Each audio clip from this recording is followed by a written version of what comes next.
warahmatullahi wabarakatuh. Selamat sore. Salam sehat, salam sejahtera.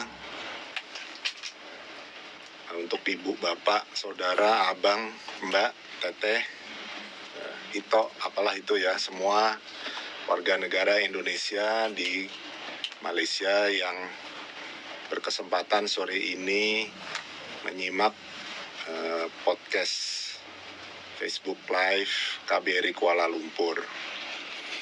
Sore ini, sebagaimana yang sudah diumumkan, kita akan membahas tentang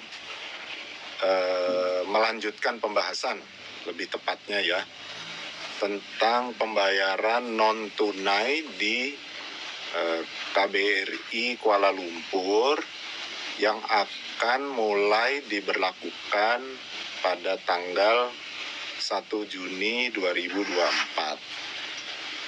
Sebagaimana yang sudah disampaikan oleh Bapak Duta Besar dalam podcast sebelumnya, sekitar seminggu yang lalu, beliau sudah menyampaikan bahwa per tanggal 1 Juni 2024, semua layanan KBRI Kuala Lumpur akan menggunakan metode non-tunai.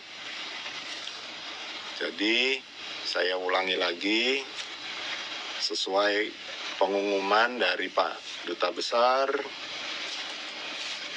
dalam podcast minggu yang lalu, mulai tanggal 1 Juni 2024, semua layanan KBRI Kuala Lumpur akan menggunakan metode pembayaran non-tunai atau cashless.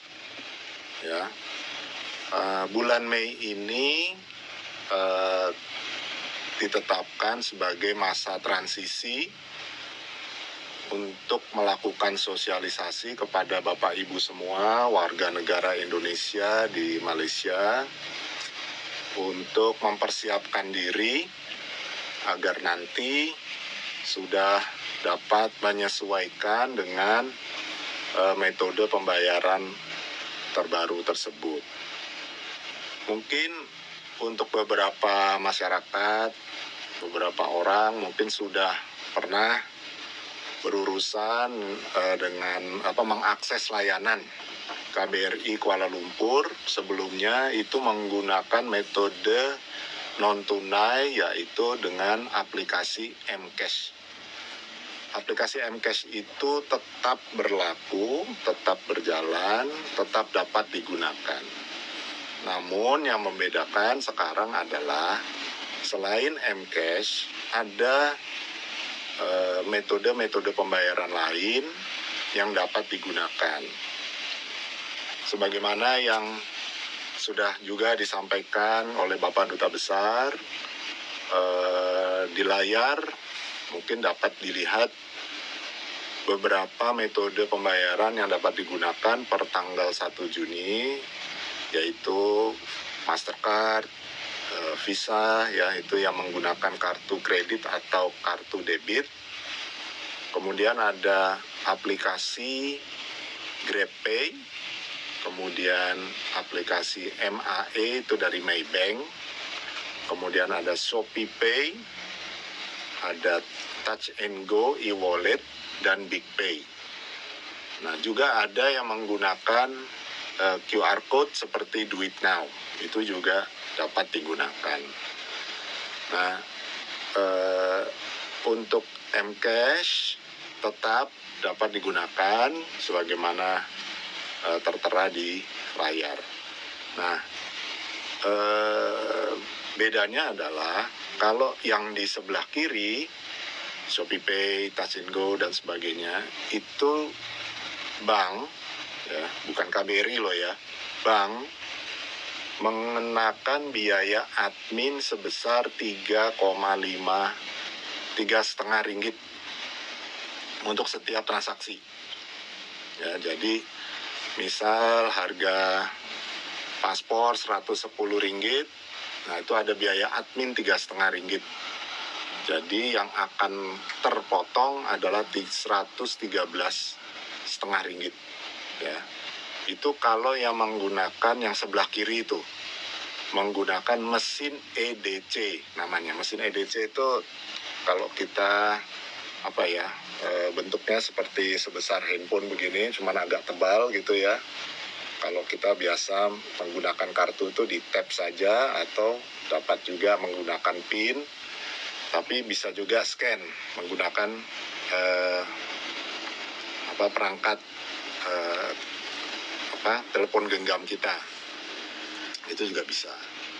Nah, tapi kalau M-Cash karena sudah berjalan sebelumnya dan sudah diatur juga sebelumnya, itu tidak dikenakan biaya admin. Sama dengan sebelumnya tidak ada dikenakan biaya admin. Jadi itu perbedaannya. Kalau yang sebelah kiri dengan menggunakan mesin EDC itu dikenakan biaya Rp3,5. Kalau M-Cash yang sebelah kanan, karena itu sudah berjalan sebelumnya, tidak dikenakan biaya admin. Oke. Saya mungkin perlu tekankan, khusus untuk, pasti banyak pertanyaan ya teman-teman, gimana Pak, saya kan nggak punya dokumen lah gitu ya. Saya nggak punya dokumen, gimana caranya saya bisa melakukan pembayaran non tunai di KBRI Kuala Lumpur. Nah, sekarang ada caranya. Yang pertama, pasti semua orang punya handphone ya, punya handphone. Kemudian misalnya download aplikasi yang paling populer apa? Mungkin Touch and Go misalnya, TNG. Nah, ketika download Touch and Go, kan belum punya dokumen itu. Batas depositnya atau besaran yang boleh disimpan di aplikasi Touch and Go tanpa dokumen, artinya tanpa diverifikasi, itu Rp200. Setelah punya diisi Rp200, Bapak Ibu kemudian mengakses layanan SPLP di KBRI. SPLP itu harganya Rp35. Rp35. Satunya dengan saldo 200, dengan baki Rp200 di aplikasi Touch and Go tersebut, boleh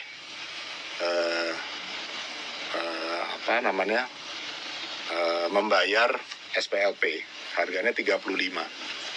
Jadi misalnya ayah mau pulang nih, ayah, ibu, anak, 2. 35 ke 4 orang. 35 kali 4 itu 140, masih bisa. Nah, setelah punya SPLP, nah, dokumen SPLP itulah yang digunakan untuk verifikasi. Kalau sudah punya SPLP, aplikasinya diverifikasi, itu bisa naik dari 200, bisa naik kalau nggak salah 1.500 atau 2.000 ringgit. Jadi setelah punya SPLP, boleh bayar com itu ya, yang di gym Rp500 itu per orang, karena saldonya sudah bisa di top up sampai Rp2.000. Jadi itu bisa. Jadi teman-teman yang undocumented, yang tidak berdokumen, ingin pulang, itu bisa, masih boleh untuk melakukan pembayaran non tunai di KBRI sekaligus bayar com di gym. Sudah dicoba. Jadi teman-teman di KBRI sini sudah mencoba, sudah berhasil. Jadi hal itu dapat dilakukan. Jadi sekaligus saja, sekalian bayar non tunai di KBRI dan selanjutnya bisa bayar non tunai di gym atau di keperluan lain, misal dipakai untuk bayar di 7-Eleven atau bayar di KK Mart atau bayar di 99 Speedmart. juga bisa. Jadi sekali lagi kebijakan ini akan diterapkan mulai 1 Juni. Mungkin perlu ditampilkan lagi tadi, mana tadi yang alternatif pembayaran.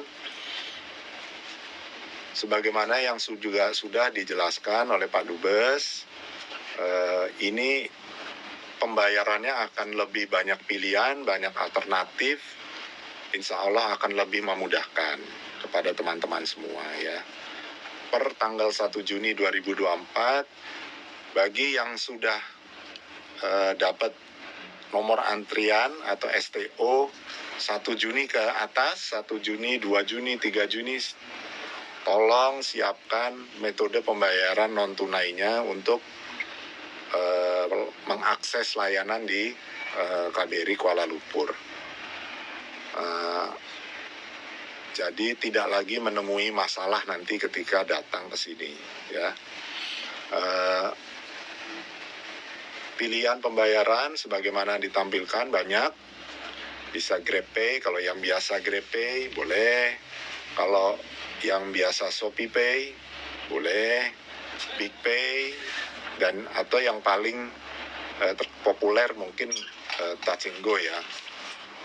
Jadi Touch 'n Go itu juga boleh digunakan. Sebagaimana tadi yang sudah kami jelaskan, bagi yang tidak berdokumen itu boleh bertransaksi ya. Jadi ini tidak semoga tidak menyulitkan teman-teman, Bapak Ibu semua.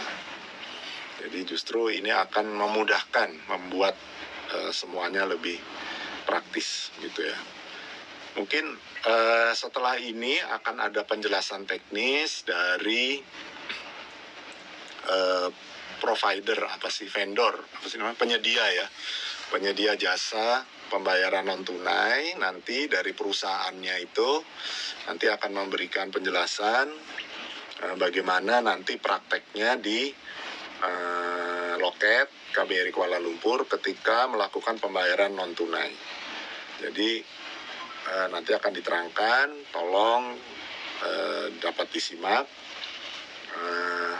dan sehingga nanti ketika tanggal 1 Juni tanggalnya itu tidak ada masalah. Mungkin itu dari pengantar saya dari saya. Oh ya, salam dari Pak Dubes. Beliau ada keperluan lain yang tidak dapat ditinggalkan. Salam hangat untuk seluruh warga negara Indonesia. Harapan beliau sebagaimana yang selalu disampaikan bahwa selalu kita dalam keadaan sehat, selalu kita dalam keadaan baik-baik aja sehingga kita dapat bekerja, mencari rezeki bagi keluarga kita dan juga semoga dapat dapat beraktivitas lah ya di Malaysia ini dengan baik. Mungkin itu, setelah ini akan ada penjelasan teknis bagaimana cara pembayaran non tunai nanti. Untuk sementara kami akan tutup dulu, tapi jangan kemana-mana, tunggu 2 menit, habis ini akan ada penjelasan teknis tersebut ya. Terima kasih, demikian sambutan pembukaan saya. Wassalamualaikum warahmatullahi wabarakatuh.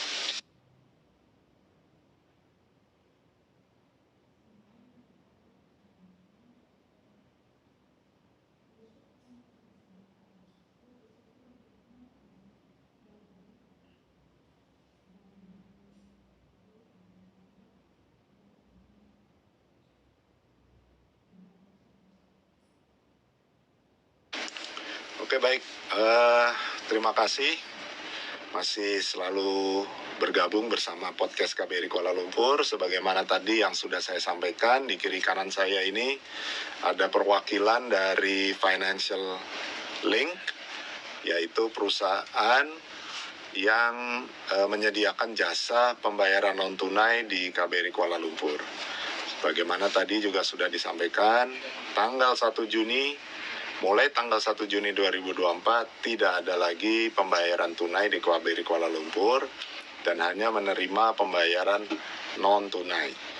Oleh karena itu, untuk mempersingkat waktu, sebelumnya saya perkenalkan dulu. Di sebelah kiri saya ada Puan Afrina, ya, dan sebelah kanan saya Tuan Singkuan dari Financial Link Malaysia yang akan menerangkan tentang bagaimana teknis pembayaran non tunai tadi. Oke, silakan. Siapa yang akan mulai? Pak Tuan atau itu? Silakan Pak. Assalamualaikum warahmatullahi wabarakatuh. Selamat sore. Nama saya Afrina. Bersama Singwan, kami dari representatif dari Financial Link.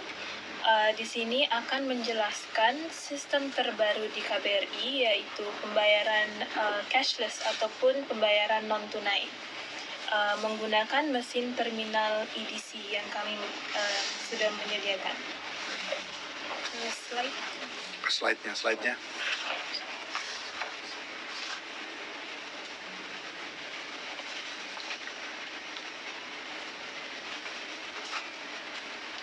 Jadi pembayaran non-tunai ataupun cashless di KBRI KL, kita menyediakan 3 metode pembayaran.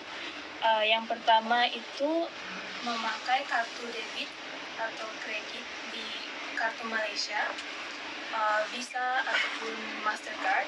Yang kedua, online banking seperti Maybank, CIMB, Public Bank, dan lain-lain bank yang di Malaysia.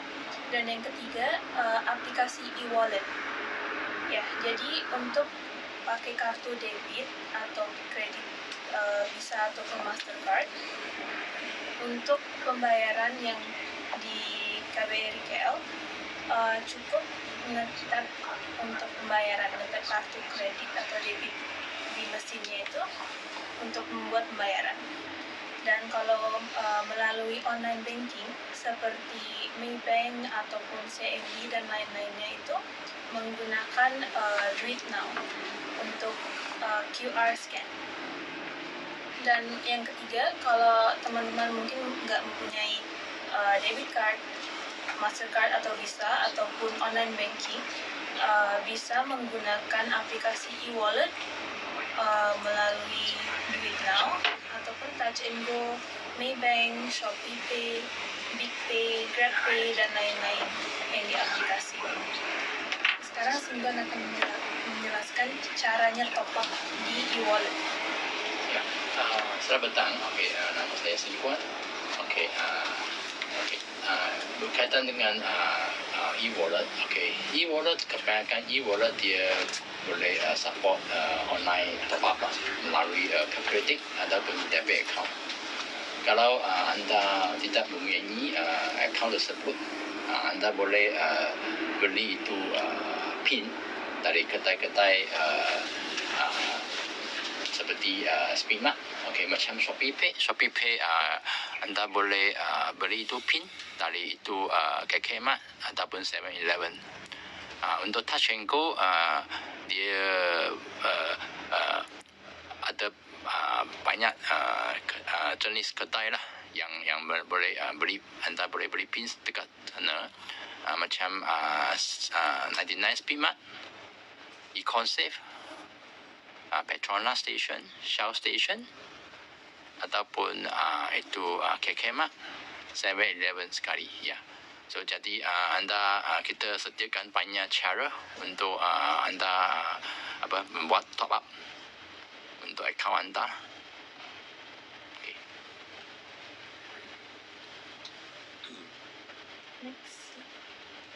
Next slide.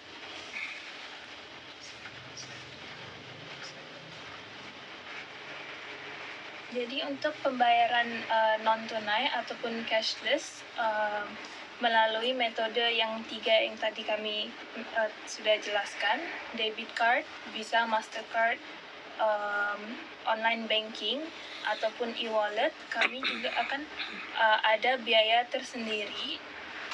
Biaya dari payment provider kami akan dikenakan RM3.50 daripada total transaksi untuk pembayaran. Biaya apa itu? Untuk biaya administrasi bank dari payment providernya kita sendiri, bukan dari KBRI-nya. Berarti yang mengenakan bank ya. Iya, Bang. Bank. Oke. Oke, slide. Jadi untuk cara pembayarannya memakai debit card, Visa atau Mastercard, di mesin terminalnya cukup tap kartunya itu untuk membuat pembayaran. Jika teman-teman memakai online banking, Maybank, MAE, CIMB Clicks, dan lain-lain, ataupun e-wallet, Touch and Go, Shopee Pay, Grab Pay, di mesin terminalnya itu akan muncul QR code. Jadi teman-teman hanya harus scan QR code untuk membuat pembayaran. Ya, itu saja.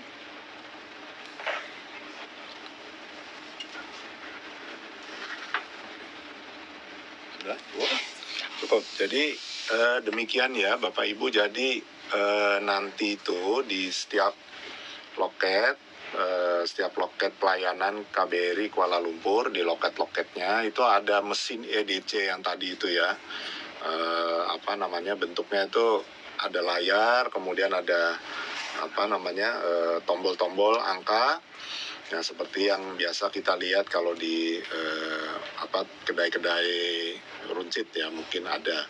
Terus kemudian nanti pilih mau bayar menggunakan apa, menggunakan ATM, debit card atau kredit card atau duit now atau e-wallet. Nah, nanti kemudian petugas akan menampilkan QR code di mesin tersebut untuk di-scan gitu ya. Dan kami juga informasikan bahwa selain menggunakan mesin EDC tadi, ada pembayaran yang sebelumnya sudah ada dan sudah berjalan itu sejak tahun 2000, dari tahun lalu ya. Itu M-Cash ya. Nah, itu menggunakan metode yang lain, tidak menggunakan mesin EDC tersebut, dan itu M-Cash itu tidak dikenakan biaya admin. Sedangkan yang di mesin EDC, karena yang mesin EDC ini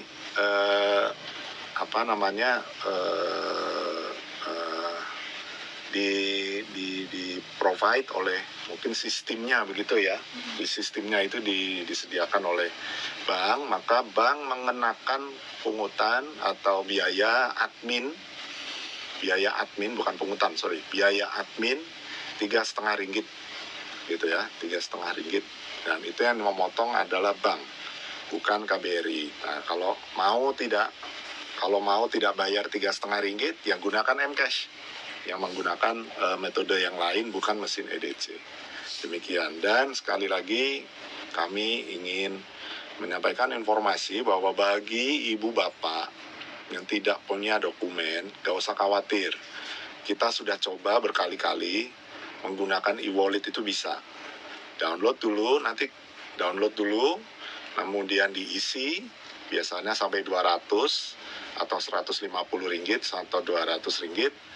Kemudian dengan itu bisa bayar SPLP 35 ringgit satu SPLP.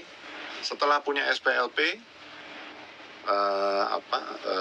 aplikasi e-wallet tadi diverifikasi menggunakan SPLP, itu bisa naik menjadi ribuan ringgit, sehingga boleh digunakan juga untuk bayar com di gym. Itu sudah berjalan, sudah dicoba, beberapa saudara-saudara kita juga sudah mencoba dan berhasil. Jadi itu bisa dilaksanakan gitu ya. Mungkin itu yang bisa kami sampaikan. Sekarang mungkin kita menerima pertanyaan via telepon. Silakan bagi ibu bapak yang ingin bertanya langsung.